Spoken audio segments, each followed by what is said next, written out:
In my family, I've always been the pragmatic one.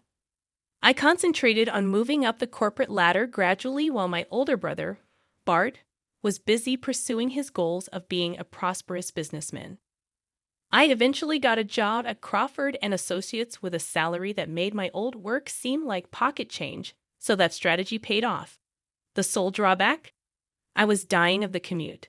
I was spending 4 hours a day just traveling to and from work, which took 2 hours each way. I realized I needed to find a location nearer to the office after going through this misery for 2 weeks. I attended our customary family supper at my parents' house that Saturday. Dad was reading the newspaper in his favorite armchair, while Mom was in the kitchen cooking something that smelled wonderful. Our Saturday meal felt like it had been every other Saturday since I was a child. "How's the new job going, honey?" Mom put a hot casserole on the table and asked. I said, "Actually really good," as I assisted her in setting the table. "The commute is the only issue. I'm trying to find a new rental property near my place of employment." At that moment, I saw my parents exchange one of those glances they had mastered over the course of their 30 years of marriage. Mom sat down after wiping her hands on her apron. "You know, Amber," she revealed, "we may be able to help you. Do you recall Grandma Helen's previous apartment? The one I got from my parents? Your new office is just a 5-minute walk away, and our tenants just moved out last week." I almost dropped the fork in my hand. I remembered that flat, of course. As a child, I had spent several weekends there when Grandma Helen was still alive, with large windows and a tiny balcony where Grandma used to grow her favorite petunias. It was a comfortable 2-bedroom home in a peaceful neighborhood. "How much would the rent be?" Trying not to come across as overly eager, I asked. My eyes widened when Mom named a figure.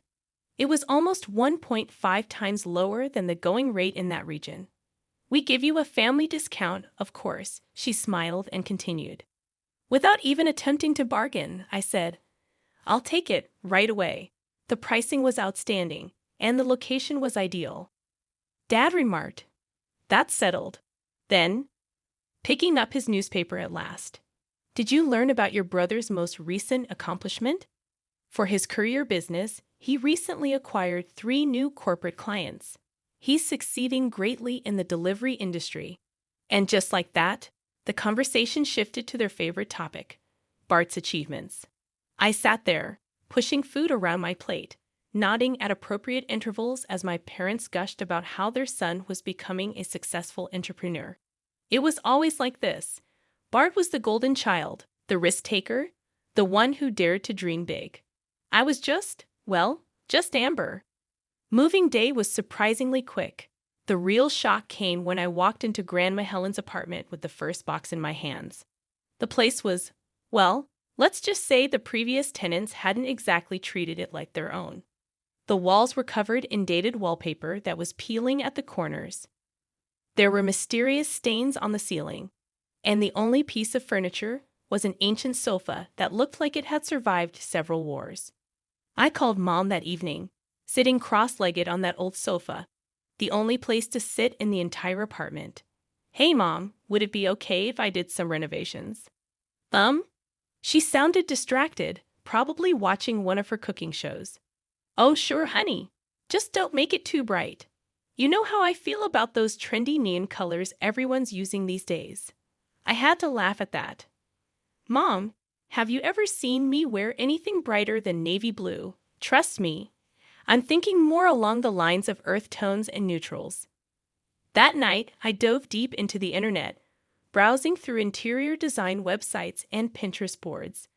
I created a whole mood board with my vision: warm grays, soft beiges, and the occasional deep blue accent. Everything would be understated but elegant, comfortable but put together.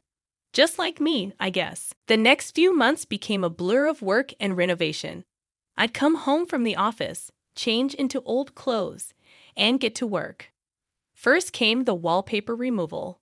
Then there was the painting, which taught me that just one more coat is rarely just one more coat. Furniture shopping became my new weekend hobby. I'd spend hours in stores, testing sofas, measuring spaces, and comparing prices. Piece by piece, I built my home. A comfortable gray sectional that was perfect for movie nights. A solid wood dining table that could seat 6. A plush area rug that tied everything together. The transformation took 6 months of weekends and evenings, but finally, it was done. Looking around at my finished apartment, I felt a surge of pride so strong it almost brought tears to my eyes. I had done this. When Mom came to see the finished result, I was nervous. She walked through each room slowly, running her hand along the new kitchen countertops, examining the carefully chosen light fixtures, studying the subtle pattern on the wallpaper in the bedroom. "Amber," she said finally, turning to face me. "This is remarkable." I nearly fell over. Mom wasn't exactly free with her compliments, especially when it came to me. But there she was, actually smiling, actually impressed. "You did all this yourself?" she asked, gesturing around the living room. I nodded, trying not to look too pleased with myself. "Well, YouTube tutorials helped a lot. It's beautiful," she said. And then she did something she hadn't done in years. She hugged me. A real hug. Not one of those quick, obligatory ones she usually gave me at family gatherings. 2 weeks later, I headed to another family dinner, practically bouncing with excitement. I'd gotten a promotion at work, senior account manager, with a nice salary bump and my own team to lead. I couldn't wait to share the news. "Mom, Dad," I said during a lull in the conversation. "I have some good news. I got promoted at work." Mom barely glanced up from her plate. "That's nice, dear," she said, then turned to Dad, her voice dropping. "Have you heard from Bart today?" That's when the real dinner conversation started. Turned out my brother's courier company was in trouble. A bigger competitor had moved into town, some national chain with fancy tracking apps and lower prices. Bart's clients were jumping ship faster than rats from a sinking vessel. "We're going to help him," Dad announced, pushing his plate away. "We've decided to take out a loan." I nearly choked on my water. A loan. Look, maybe this is actually an opportunity. If he can't compete with this bigger company, maybe it's time to try something else. Starting over might be better than throwing good money after bad. The silence that followed was deafening. Mom and Dad exchanged one of their looks, not the fond ones they usually shared, but the kind that said they were disappointed in me, again. "You don't understand business, Amber," Dad said finally, his voice firm. "You've always played it safe with your office jobs. Your brother is an entrepreneur. He takes risks. Family always helps family," Mom added firmly. "That's what we do." I opened my mouth to argue, then closed it again. What was the point? They'd already made up their minds. I could have told them I discovered the cure for cancer, and they'd still be more concerned about Bart's delivery vans. The next 6 months were like watching a slow-motion car crash. Mom would call occasionally to update me on the situation, though I never asked. The loan they took out bought Bart some new vans and helped him lower his prices, but it wasn't enough. The competitor kept expanding, kept taking clients, kept pushing their fancy app and next-day delivery promises. Then came the call I'd been expecting all along. "Your brother's company went bankrupt," Mom said, her voice tight with emotion.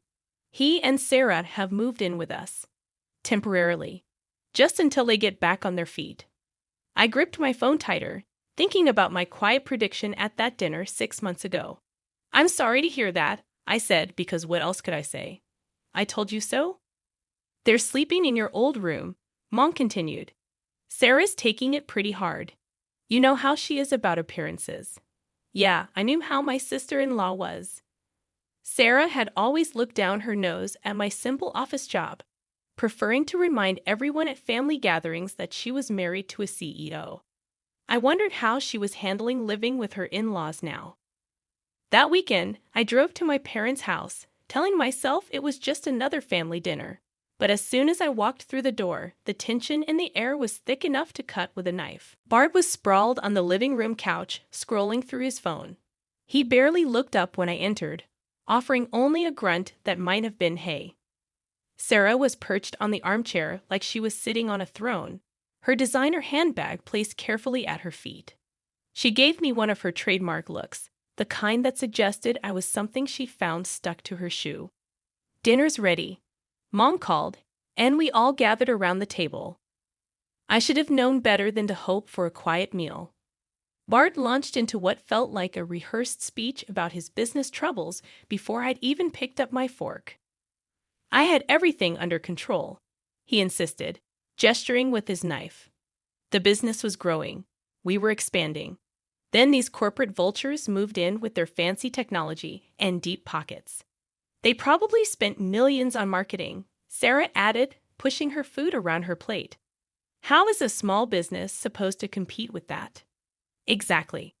Bart slammed his hand on the table, making the glasses rattle.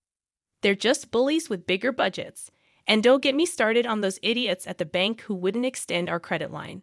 Complete morons who wouldn't know a good business opportunity if it bit them in the—" "Maybe," I interrupted, unable to help myself.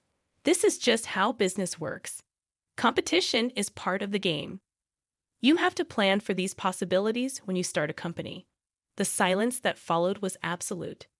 4 pairs of eyes stared at me like I had just suggested we should all start eating rocks for breakfast.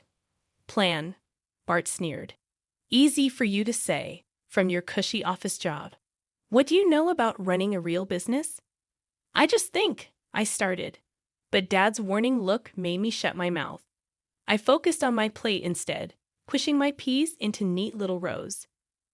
"I can't take living here much longer," Sarah announced suddenly, her voice dripping with dissatisfaction. "No offense," she added, not sounding sorry at all, "but I need my own space." Bart immediately perked up, like a puppet on strings. "Hey, Mom, what about Grandma Helen's old apartment? You still own that, right?" My head snapped up. "I'm living there," I said quickly, "and I've renovated it completely." "Oh, yes." Mom nodded, suddenly animated. "Amber's done a wonderful job with the place. It looks absolutely beautiful now." I saw the look that passed between Bart and Sarah. Quick, calculating, meaningful. Something cold settled in my stomach, but I pushed the feeling away. I was being paranoid. They wouldn't. Would they? Wednesday evening, I was coming home from work, my mind already on the leftovers waiting in my fridge and the new Netflix series I'd been saving. But when I reached my floor, I stopped dead in my tracks. There were voices coming from my apartment. Familiar voices. I opened my door to find Mom, Bart, and Sarah standing in my living room like they owned the place. Sarah was running her hand along the new curtains I'd hung just last month. "Mom," I tried to keep my voice steady. "What's going on? You could have called to say you were coming over." Mom waved her hand dismissively, not even looking at me. "Don't be ridiculous, Amber. This is my apartment. I don't need permission to visit." My mouth went dry. Something about her tone sent warning bells ringing through my head. I watched as Sarah continued her tour of my apartment, inspecting everything like she was a real estate agent doing an evaluation. She ran her fingers along the new kitchen counter I'd installed, peered into the freshly painted bathroom, and nodded approvingly at the built-in bookshelves I'd added to the living room. Finally, she settled herself on the sofa, the old one I'd kept from before the renovation, and smiled that cat got the cream smile of hers. "This is perfect. We can move in next week." The world seemed to tilt sideways. "Excuse me? I live here. This is my home. I renovated it. I'm the owner." Mom cut in, her voice sharp. "I decide who lives here, but all the work I did." I gestured around at the walls I'd painted, the floors I'd refinished, the countless hours of labor I'd poured into this place. I transformed this apartment. "Oh, yes." Mom's smile turned calculating. "Actually, since you've improved the apartment so much, the market value has gone up significantly. If you want to stay, the new rent will be 3 times what you're paying now." The blood drained from my face as everything clicked into place. They'd planned this. Mom knew I couldn't afford triple the rent. My promotion was good, but not that good.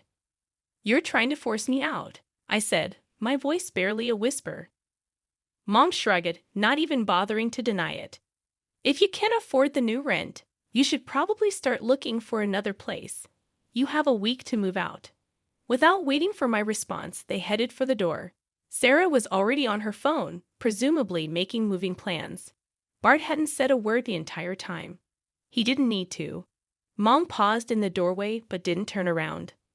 "1 week," she repeated, then pulled the door shut behind them.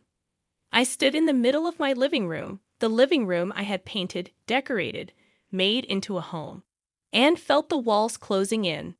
The proud warmth I'd felt showing Mom my renovation just months ago turned to ashes in my mouth. While my family probably expected me to spend that evening crying into my pillow, I was already on my phone, scrolling through rental listings. By midnight, I'd found the perfect place. A modern one-bedroom just 2 blocks from my office. The rent was higher than what I'd been paying Mom, but I didn't care. First thing Thursday morning, I called in sick to work for the first time in 3 years. By 9:00 a.m., I'd toured the new apartment. By 10:00 a.m., I'd signed the lease and paid the deposit. The landlord, a no-nonsense woman named Janet, raised an eyebrow when I asked if I could move in immediately. Next stop, a moving company. I found one that specialized in same-day moves and didn't mind paying the rush fee. While waiting for them to arrive, I went through my apartment, no, Mom's apartment, placing post-it notes on everything I'd bought with my own money. The movers arrived at 2:00 p.m. I stood in the living room, directing traffic like a conductor. The gray sectional, mine. The dining table and chairs, mine. All the kitchen appliances except the stove and fridge, mine. Those bookshelves? I installed them myself. They're coming too. Item by item, my things went into the truck. The coffee maker I'd splurged on after my promotion. The memory foam mattress I'd bought during a Black Friday sale. The TV mount I'd installed myself after watching 3 different YouTube tutorials. Everything I'd purchased to make this place a home. All of it went into boxes and onto the truck. When they finished, the apartment looked almost exactly as it had the day I moved in. Empty walls, bare floors, and that old sofa sitting alone in the middle of the living room, like a captain going down with his ship. I took one last look around, remembering all the weekends I'd spent painting these walls, all the evening hours I'd invested in making this place beautiful. Then I locked the door, dropped my keys in an envelope, and slipped them under my parents' front door on my way to my new apartment. That night, I spent hours setting up my new space, arranging furniture until everything felt right. It wasn't until the next morning that all hell broke loose. The call started at 7:00 a.m. Mom. Bart. Sarah. Mom again. Bart again. I watched my phone buzz across my new kitchen counter, taking a slow sip of coffee from my relocated coffee maker. After the 6th call, I finally picked up. "How dare you?" Mom's voice exploded through the speaker. "The apartment is completely empty. Your brother and Sarah have nowhere to sleep except that old sofa. You had no right to take all that furniture." I took another sip of coffee, feeling surprisingly calm. Actually, I had every right. I bought everything with my own money. I have all the receipts if you'd like to see them. I left what was there originally, that sofa you were so happy to let me use. There was a moment of silence. Then Mom called me something that would have made Grandma Helen wash her mouth out with soap. The call ended with a click. Within 30 minutes, my phone started buzzing again, this time with message notifications. Bart and Sarah had apparently tag-teamed to blow up my messenger app. "You vindictive witch." That was from Sarah. "How dare you take everything? You're just jealous because Bart's a real entrepreneur, and you're just a paper pusher." Bart's messages weren't any better. "You selfish piece of work. You've always been jealous of my success, and now you're trying to punish us just because we're going through a rough patch. Real classy, sis, real classy." The messages kept coming, each one more vitriolic than the last. According to my dear brother and his wife, I was greedy, heartless, vindictive, petty, cruel, selfish, and my personal favorite, a soulless corporate drone who wouldn't know family loyalty if it bit her in the face. I read each message once, then closed the app without responding.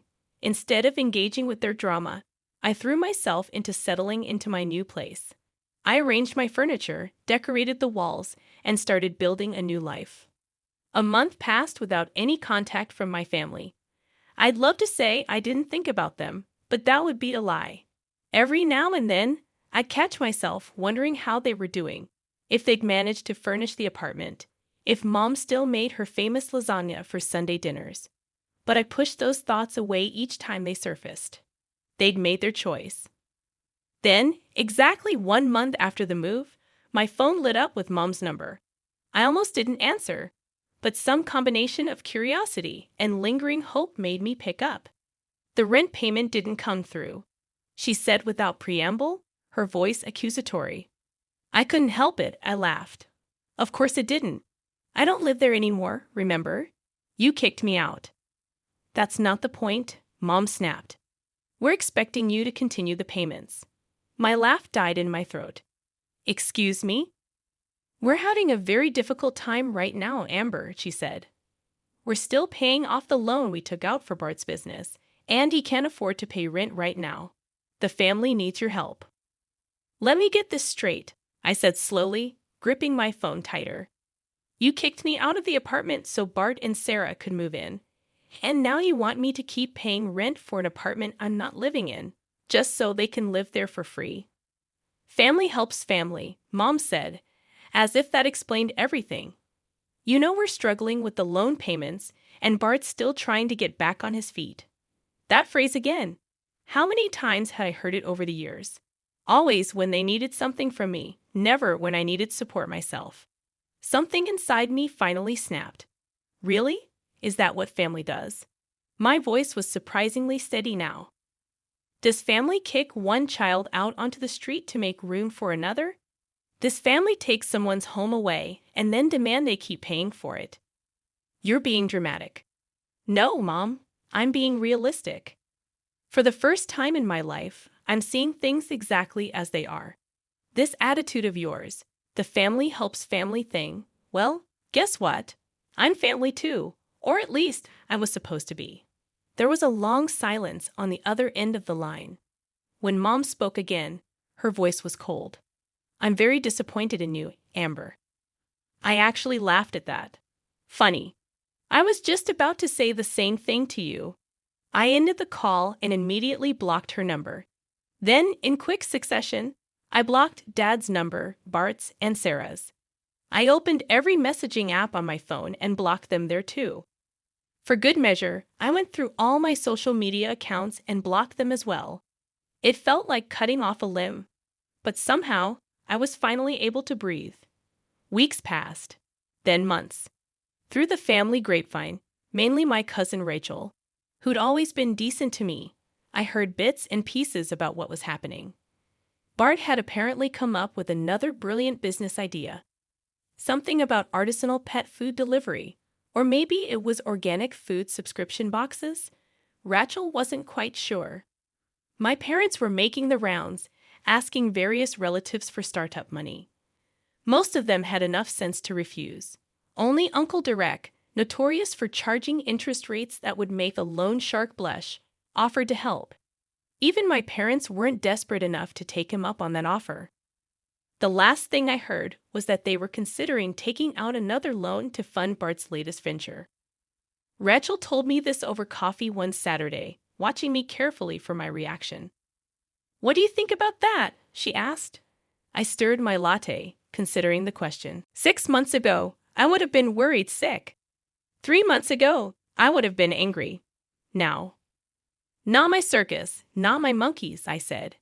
And I was surprised to find I meant it. Rachel grinned. You seem different, she said. Happier.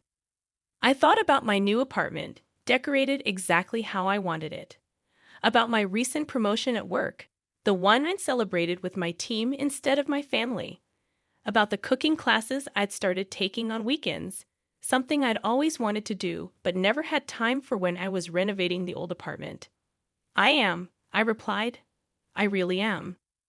Later that evening, I sat on my couch, in my apartment, with a glass of wine, thinking about everything that had happened.